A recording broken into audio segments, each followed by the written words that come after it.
नहीं चलेगी, नहीं चलेगी, तानाशाही नहीं चलेगी। जब जब मोदी जगता है पुलिस को आगे करता है, जब जब मोदी जगता है पुलिस को आगे करता है। राजीनामा द्या, राजीनामा द्या, राजीनामा द्या, राजीनामा द्या, राजीनामा द्या।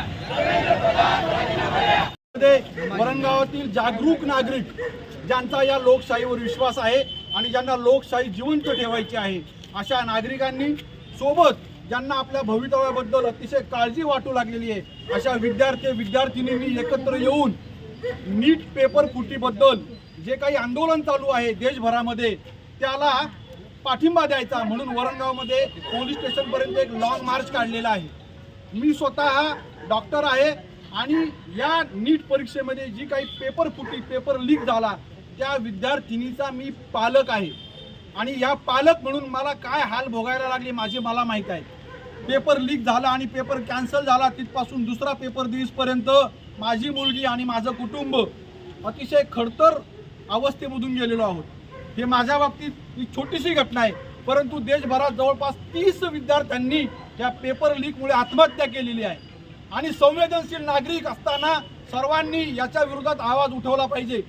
जर 22 लाख विद्यार्थी पेपर देत आहेत आणि त्याच्यासाठी जी व्यवस्था असायला पाहिजे होती, जी जबाबदारी सरकारने घ्यायला पाहिजे होती, ती जबाबदारी घेण्यामध्ये या सरकारला, या शिक्षण मंत्र्यांना सपशेल अपयश आलेलं आहे आणि या अपयशाची जबाबदारी घेऊन यांनी सरळ धर्मेंद्र प्रधान यांनी राजीनामा द्यायला पाहिजे अशी आमची वरणगाव नागरिकातील विद्यार्थ्यांची सर्वांची मागणी आहे।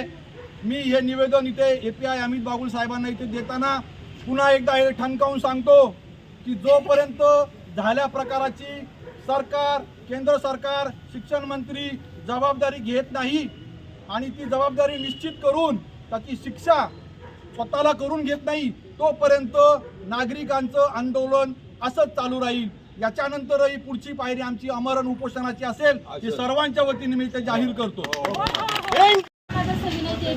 आज आपण इथं जमलेलो आहोत कारण 3 मेला जेव्हा नीटचा पेपर झाला आणि तो लीक झाला तेव्हा 21 जूनला पुन्हा तो घेण्यात आला आणि या कारणास्तव काही मुलं खूपच डिप्रेसमध्ये चालली गेली आणि 20 मुलांना बळी द्यावं लागला। त्यांच्या वडिलांना आज काय वाटत असेल हे आम्हाला इथं राहून कळतंय, त्यांना कसं वाटत असेल हे आपल्याला माहिती आहे, म्हणून आज आम्ही इथं जमलेलो। शिक्षण हे मूलभूत हक्क आहे आणि तो मागून नाही मिळत, तो आम्हाला संविधानाने दिलेला आहे आणि जर का तो आम्हाला आता मागून मिळतो आहे तर मला असं वाटतं की लोकशाही कुठेतरी आता संपत चालली आहे आणि हुकुमशाहीचा आजकाल अजरामर होत आहे। तर हे कुठेतरी थांबलेलं पाहिजे मला असं वाटतं, म्हणून आज आम्ही जो वाटा उचललेला आहे, आम्ही दिल्लीमध्ये जाऊ शकत नाहीये, आम्हाला तो गिल्ट वाटतो, पण आज खरं म्हटलं तर त्या गिल्टचा थोडाफार पर्सेंट आज आम्हाला शांतता वाटते की आम्ही इथे येऊन आंदोलन करत आहोत आणि त्या आंदोलनाला सर्वांचा सहभाग लागतो आहे आणि तो सहभाग हा यशस्वी झालाच पाहिजे आणि धर्मेंद्र प्रधान यांनी राजीनामा दिलाच पाहिजे। या सरकारचं करायचं काय?